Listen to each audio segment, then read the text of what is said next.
to GKTV. We're over here in Birmingham. We are at the African Liberation Day 2016, put on by the PACM, that's Pan-African Congress Movement.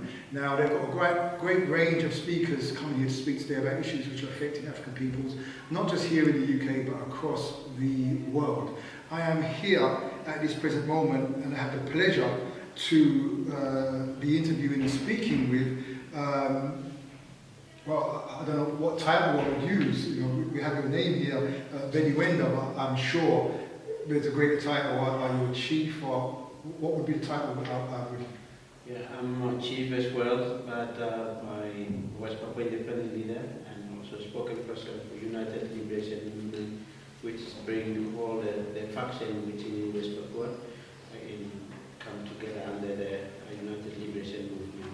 Right. Okay. Well, by way of the headdress, which, you know, as African peoples, various different headdresses for different cultures, but definitely as a sign of chieftainship or rulership or captainship or whatever term may be used, I'm going to bow my head and say thank you for taking the time. Now, this particular subject, you know, I'm glad to be having this interview because it must have been, I never really was ever into Facebook and social media. It was never really my kind of, you know, the use of social media was never really something which I was ever really into. And when I set up a Facebook account, you know, because of the show that I have on Supreme, I set up a Facebook account. So when I first started using Facebook, one of the first posts I started receiving was in regards to the imagery coming out of West Papua and the Free West Papua campaign. And you know, it was really shocking imagery that I came across, which I began to repost and put you know, words. I'm not really a person who had words, but I had words to what I was seeing, but I felt that people should definitely be supporting that campaign because this is happening in, I think that time was 2014 when I first came across this campaign. But obviously the atrocities have been happening for a lot longer time, and so I kind of started to follow the campaign, and I know that they had different marches at different places, and I saw the campaign wasn't just African peoples who were getting involved, but people across the world from different regions, different cultural backgrounds and so forth, were seeing the atrocities and getting involved. And you know, to see that kind of stuff, humanity stepping up against that kind of stuff is something which, you know, I really do like to see humanity mobilizing against these adverse forces. So to see this here now, to have this interview with you, to me is a great I'm looking for the word. Not pleasure. It's not pleasure. It's say the word for me. There's people. There are people around the world. Sorry, honor. Sorry, that's the word I'm looking for. It's a great honor to be here speaking with you today in regards to this matter. Okay, I'm just going to read this. I'm just going to read this out. What I've been given. Genocide in Paradise. And it reads, for the last 50 years, the people of West Papua have suffered under Indonesian military occupation, which has stolen their resources, their freedom and their dignity. Over 500,000 civilians have been killed, but the world is doing so little to stop it. You can help to stop this tragedy. And it really is, you really need to go online and look at this campaign and look at the atrocities which are happening right now in this day and time, 2016, okay? Because just looking at the images here, this could be, I've just come back from Jamaica, this could be Jamaica, this could be somewhere where we're living. And what we tend to do as a people, it doesn't affect us and not affecting our loved ones, we as a people tend not to really care about it. So that's enough of me. But I just really wanted to open up with that because this is something which is very, very touching and has to be dealt with. And I'm glad GKTV are able to speak about this. So, just a little bit about yourself. You were born, you're native to the islands. Just a little bit about your background and growing up. Was this an impression that you grew up within, or something which happened during your lifetime? Yeah, thank you for having me here. Today I think it's a great honor to come here and, this platform, given this platform for me is very important. And we connect with my brother and sister, and thank you for the, Pan-African movement, give this opportunity for me to share with my people struggle in West Papua. Yeah, I involved this fight not because of I heard somebody or somebody they're seen from picture or whatever, but I myself have become a witness. I myself born with this issue, born with this issue. So also I myself have become a witness. I grew up in the highlands, the mountains, with my clan, my tribe, and I didn't know there's nobody outside only I with my clan. But at one time, Indonesian military surrounding my village, and so my people were killed and by a bomb and helicopter, and we didn't know. And some of the people came out on the mountains and waving. They thought this plane is an airplane, is a missionary, and they just they're scared of Indonesia. They waving, then suddenly bombed onto them, and some of them, including my family, were killed. And I was hiding in the bush about 5 years, from 1977 to 84. And many of my friends are dying, and I didn't know what's going on, why we hiding for. And these strange people are bombing my village. And people in West Papua, they didn't know the gun, and they didn't know that you can use the bow and arrow, kill or animals or anything, you can see it, but this gun is like, automatic weapon, they don't know. So many of them killed, and they trying to fight back with a bow and arrow, and you can't. So many of them died, some of them died. So I grew up, and then I began to find out, and my auntie was raped in front of my eye, and I couldn't, really hard cry. I don't know what to do. And then I went to school, and I began to study. I studied. One time in the class, one of the Indonesian girls look at my face and see his spit in my face, and I thought this is maybe I'm smelled or I'm a black man, so maybe it's just look at that way. Next morning I went to the shop and bought the shop. Then I washed my body 3 times. In the same class, and the Indonesian teacher told me, you grab that chair, sit. So I put my book and look at this girl, and then she looked at me, suddenly stood up, and then she spit second in my face. I just wiped my face, and everybody in the class was laughing at me, and I bent, so angry, and banged the table, and I said, look, I have 5 fingers, I have an eye, ear, same as you, but my skin black, I cannot change my color. This is God created like this, or this is me. Whatever you call me, primitive or black, or whatever you call me, this is happened today. It never happened in another generation. I think beginning to find out how we become part of the Indonesia, because Indonesia look at us as a different species, different because we are black, we are different. They look at us as subhuman. I think they're beginning to find out, and then when I go to my village, if you have a Rasta, if you have beer, beating up, my uncle was Rasta, I beat him up in front of my eye. And being Papuan or being black, you look at the different, that's what it is. Until today, while I'm speaking. And, so I think that's my sentiment will grow up to fight this movement and this struggle. So I don't want any jungle being raped, or elderly men being killed, or a woman being raped. So it's still happening. So I don't want that to happen. I want to stop it, but I couldn't. I was graduated in 1999. I led my people peacefully, holding their flag, called Morning Star flag. You cannot holding that Morning Star flag, and this is the when you could end up 15 or 25. I was charged 25 years that flag holding. Then Indonesian military want to killed me in prison, then I managed to run away. This is in the history of West Papua.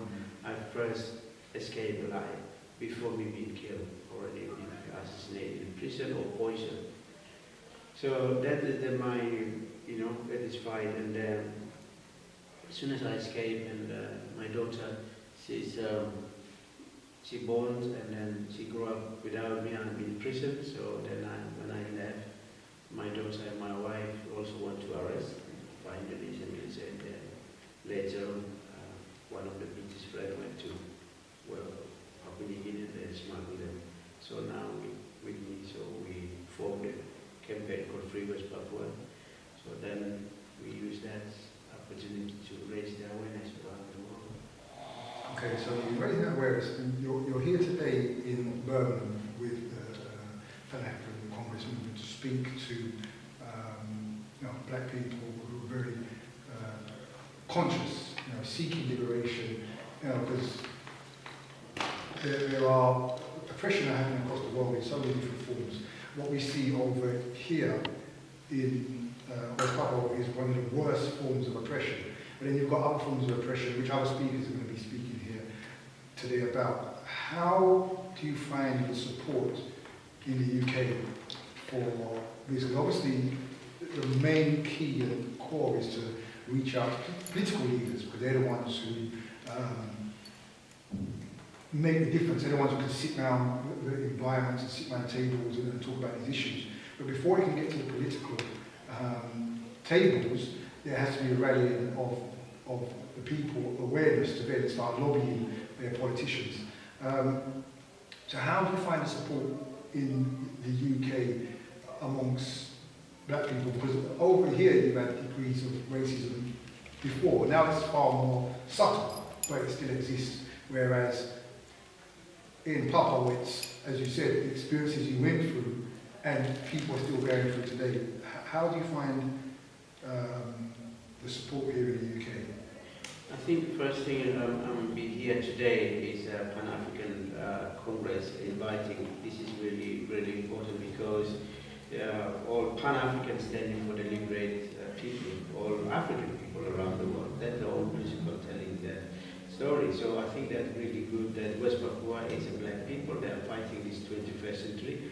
And this issue into Pan-Africanists can adopt this West Papua issue, a major campaign. And secondly, people of Caribbean and people of Africa, they have been through this issue, and they liberate because of our great leader liberates this from the colonialism, neocolonialism, imperialism, and also slavery. So in West Papua, we're still facing that condition. So that's why it's a lot of experience. I think that experience need to lend in their hand to people of West Papua because they're black people and that are African people. So I think great thing that I'm here.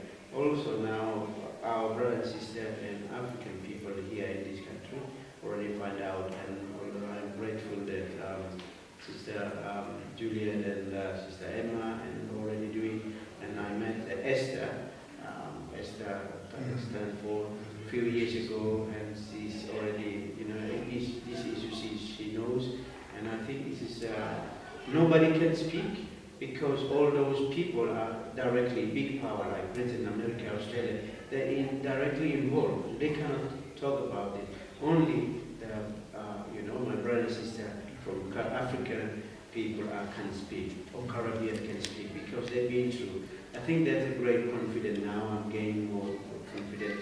I've been to South Africa with meeting with the Desmond Tutu and also Mandela family, also Pan-Africans in South Africa. In Ghana, I visited Ghana and also meeting all Pan-Africanists and also the government levels and also Senegal. I've been just trying to, and I've been in Caribbean as well. Just trying to, nobody facilitated me, but I came there to trying to get the spirit of how the elders liberate themselves from the, this slavery, for example, and colonialism. So I've been in Guyana, Barbados, Trinidad, Jamaica, and so just trying to get connection. So I think that this issue Pan-Africans could adopt, because a lot of experience they've been. Well, I mean, definitely with the Pan-African movement, because they don't only deal with community issues, but if you listen to the Pan-African radio stations, they speak outside of their community, what's going on across, maybe in Africa and other places. When people see West Papua, they don't see it as an African-based island, and I think that's a lot of the problem when people think of African peoples. They think of the continent of Africa and maybe the Caribbean. People don't even acknowledge South America, which is predominantly African peoples, more than anybody else. I think it's the second largest population outside of Africa. But people, I think, from the Caribbean and from even the continent don't really see that side. So I'd kind of be interested in regards to the kind of experiences you have when dealing with Caribbean islands or with black people, because though they've come out of slavery, as to speak, in regards to physical slavery, going through physical experiences which people in West Papua are going through right now, the chains of mental slavery and are still very, very prominent. So, which reduces our power, because it seems like you should be able to go to African countries and amongst Caribbean countries and get the support, being more than just words, meaning are they going to then take it to the next level? Because you have these powerful nations, European nations who sit around the G8 and the G20, and they dictate and control, a lot of the resources and stuff, and we don't find African nations sitting around these tables also.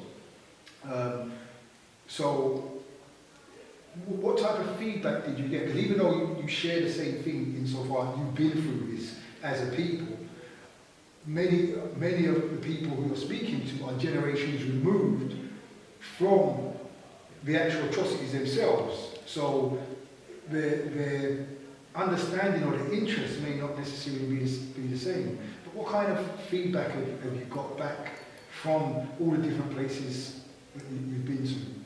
Yeah, I think this is a great thing that West Papua is far away from the African continent or Caribbean. That's because of the time is different, and because the Papuans are left before anybody else, even European. We are the first adventure from left African continent 15,000 years ago. But because the pattern is similar, whether you are Ugandan or Zimbabwe or everything, the pattern is same, and everything is same, all connected. And because everything in Africa, everything same thing in New Guinea, in the Pacific, even tattoo or pattern or everything design. You can see all the symbols. Also, this remind. So there is a connection. We are the same people, but because of continent too far away, nobody knows people. But the people of New Guinea always Indonesia call us Negroid, or monkey from Africa. So you call you monkey from Africa. It's normal for us. But when you come here and you say that word, and people offend, and it should be normal. But yeah, we are Negroid, we are African. So that is the connection. Second is the colonial power who had colonized in Africa or Caribbean or New Guinea is same. Britain, Dutch, they're same. They same people. They find that New Guinea, like now, New Guinea, they give the name New Guinea because after Guinea-Bissau, West Africa, they found the similar people, same people. Okay, let's call these people up New Guinea, New Guinea, New Guinea, Guinea-Bissau, Guinea, whatever, West Africa. So there's a pattern in there. In fact, that all the sugar cane from the New Guinea brought to Caribbean. That is all. They know these people. They know mentally, spiritually. They are discovered same people. So they treat the African people same method they apply to West Papua or New Guinea or Pacific. So we have a slavery called black band slavery. From the Australia took the slavery from the in West Papua, West Coast, in cross the Pacific, they took them to Australia, working as a sugar cane and banana plantation. So it's same pattern, but because of we don't have any experience colonialism before anybody, we don't know how to fight. But then some of the elders they find out, like Ghana, for example. Ghana is the first country that liberate black people. So then get idea. That's why same time when 1969 Indonesia so-called referendum, we call act of free choice, we call act of no choice. The Ghana protest in 1969 United Nations, followed by Barbados, Trinidad, Jamaica, Ghana and Guyana led, and other African countries. There's a 30 country opposed Indonesia illegal occupation. So that's why that history I try to go all around the world, including those countries. So this is that protest we don't know, we don't know, but the Ghana knows. This is African people, never slavery or colonialism. Just give them independence, but big power trying to prescribe. So I visited Ghana, and people who are eyewitness, diplomat is still alive. Benny, we have created a problem, we will help you. So I will, that's why connection is partly safe.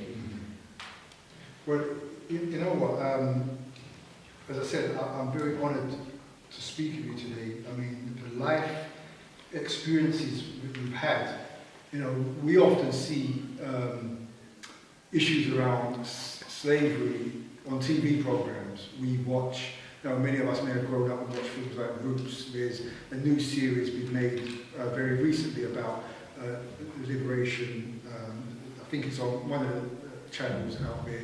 You've got, many films. I think 12 Years a Slave, not too long ago, came out. And we look at these things over here in the West as 200 years ago, 300 years ago, not recognizing that this is happening right now to somebody, to someone who could be our family, our cousins. I was surprised when looking at the images and seeing African people, and I'm a learning person in regards to understanding African peoples across the world. Seeing this island you would never ever thought about, and seeing African people and the brutalities, the images which are coming out, being carried out by these Indonesians, it shows, but other races do not care about us, not 1 inch, not 1 bit, no matter where we are in the world. We're over here thinking we're okay, fine, driving around, got the plasma TV in our house. I'm just going back to my radio show thing, because this is what I do on my show, but we're in this little bubble. We're okay, I'm okay, I've got a car, I'm buying this at the moment, I'm able to buy that. Yet somewhere just across the oceans, your same family members, and it could be your family members, because look at this looks like any one of the islands in the Caribbean, places in Africa, where your family may live. And just because your family are not coming from there, you become detached from it. But this is your family.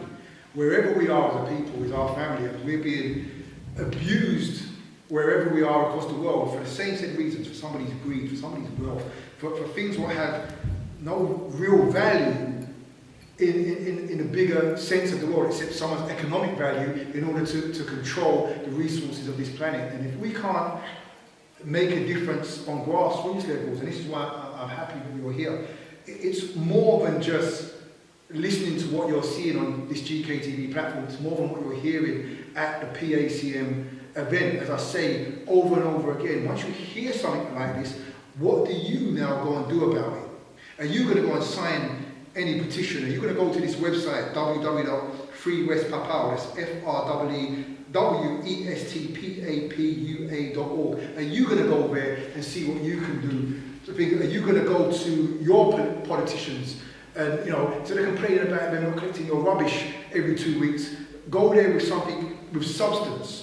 Because you can do that. That's the great thing about living here in a Western society. You can lobby politicians. You've got Jeremy Corbyn in at the moment. He's a politician who does seem, out of all politicians, to have some kind of scruples, to have some kind of moral backbone in regards to many issues. As mentioned earlier on when we got the briefing, he attended something where most politicians, especially the leader of opposition, would not attend, simply because issues like this, he cares about, but it's for us as black people living here in the UK to go to our politicians and bring these things up, and they have to be addressed, so they carry it to Parliament. Otherwise it gets swept under the rug, just like they're trying to sweep Mr Corbyn under the rug. Anyway, it's very, very important we do that and support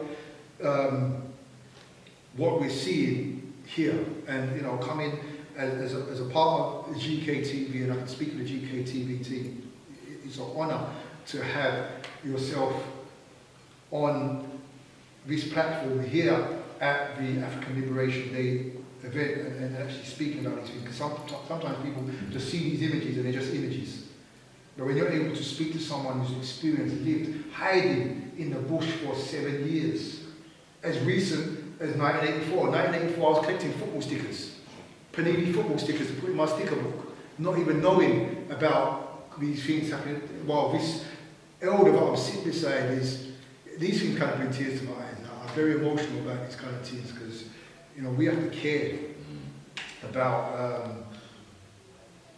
these things will happen. We really, really do. And I'm really, more than honoured and humbled to be with you in life. You've had to think of the experiences and the things that you've seen. And, I implore our people in the UK, when you watch this, to do something.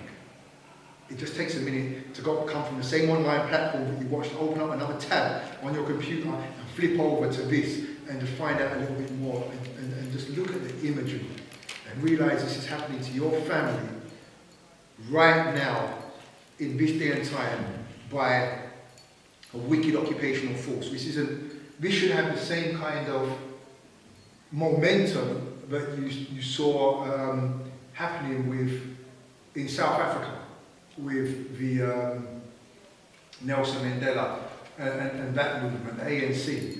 Do you have, being that you don't have any form of independence, in South Africa they had the ANC, which is a party, and they had these speakers who were able to get out to the world and rally support. Do you have a Nelson Mandela type figure there, or a party like that, or are you the Nelson Mandela figure, but fortunately free from the country? Do you have that there? Yeah. At the moment, we call United Liberation Movement for West Papua, and this independent is you are talking with me now, so it's. We're trying to educate the world to understand about our struggle, and I myself run all over the world to tell the story, and we have this organization that bring everybody equivalent of ANC. So we have United Liberation Movement for West Papua. So yeah. Well, we definitely need to get behind this movement. Like there was that role behind the ANC in the 1980s. And remember, in the 1980s in the UK, we never really had a voice as such because we had far more degrees of racism than you have today. Now that racism has been removed, some of you may feel, well, it's not my world. I've grown up in a new world and we're all together. But this is a stark reminder that we're not.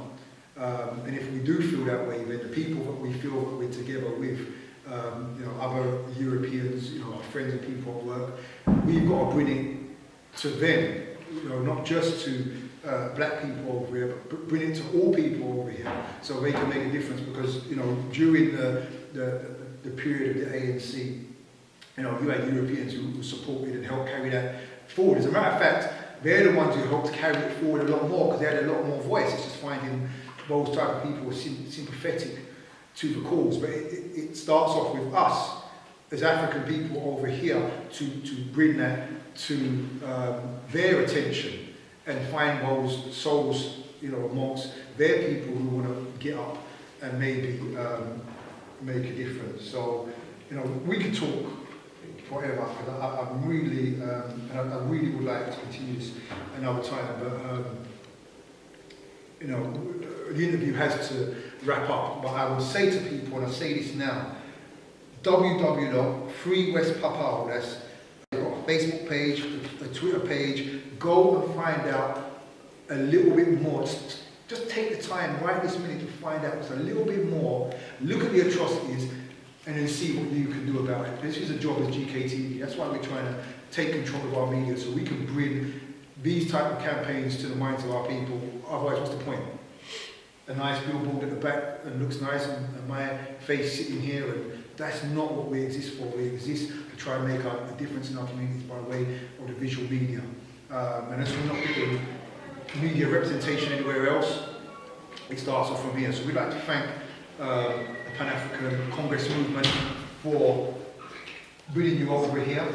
We're happy that you're going to be speaking at the African Liberation Day, and me personally, I'm going to be, everyone I speak to, say you need to go and sign up and find out more about this, and not just come here and listen to some chat and then go about your everyday lives. So I thank you, my elder, from the bottom of my heart. It's been a pleasure speaking with you, and in that hall, you make it clear to them that this needs to be supported. I don't know if there's 200 people in there, but 200 people should be going online straight after this and doing that. Is there any last words you'd like to say to the audience who are watching? Yeah, I just want to send a message to all the new generations. We are Africans and we have helped one another. And I really need you. Be voice of people who are voiceless, and no one can help me.